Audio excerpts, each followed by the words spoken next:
Patrick eroka adịgo etokara nwata na alụchi ilo n'ubi na-agbasịsị ahịfịa ofosisi wee ibe akọ n'ubi ịhụ na ụmụaka na-emeka ihe ka eto ha na okenye na-eli nne be nwata nọ na ọ taghị aja ori akpa na ọkụ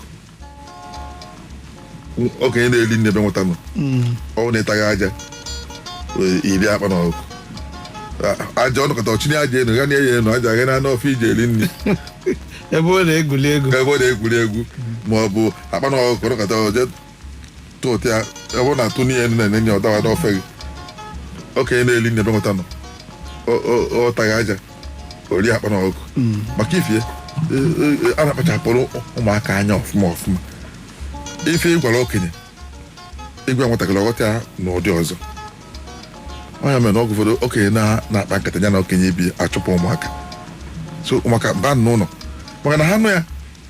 otu isi wee debe ọnụ ihe ma eji kwuo efe anyị aghọta ya n'ụdị ọzọ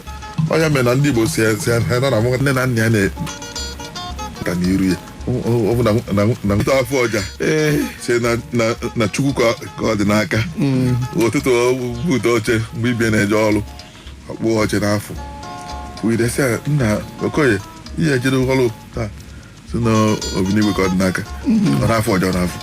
oje ụtụtụ akpụ ụgbọ ojutu afọ ọja si na Chukwu ka ọ dị n'aka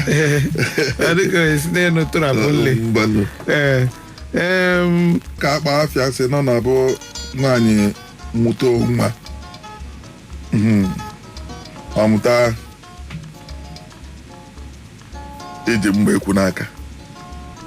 nwaanyị mụta nwa ọmụta iji mma ekwu n'aka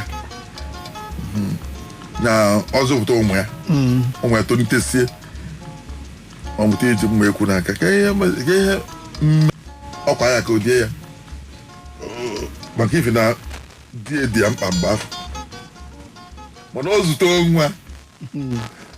si anụ ọhịa ọ ya nwụrụ anwụ na nwụ ndị enye m nri mgbe ahụ ụmụ ya dọbele ihe maka ndị ma ihe mmiri kịta onye azụ ụmụaka na nnukwu na-akwụ ohe ebe mmiri kịta kedụ onye eso ụmụ ezu ụmụaka ihe kịta kedụ ebe nye arụta ụlọ ebe ahụ achị aga ụmụaka mana mgbe ụmụaka ji etonitezi agba ha ụtago ụlọ sụta ha n'ụlọ akwụkwọ na bido na-akpatazi akpata ọ dị nwaanyị a ka di ya nwụọ nwe ihe ọ na ndụ eme nwaanyị zụta nwa ọmụta ije mma ekwu n'aka ije bazala mba okwuzi onte mma ide n'aka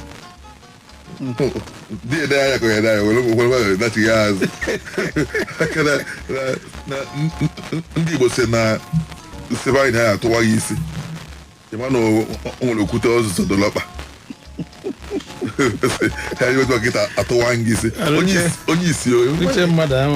ị na-asị kedu nke bụkwa afụkọ n'okwute ka itie ihe ka ịma ya eme itie onye isi ahụ ohunata anyị okwute ozugbo tụwa ya n'eziokwu ya bụ na mpụta inu si n'aka Joel ekwosi anya onye ihe mbọsị mana ya ha gụpụta inu maka inu ahụ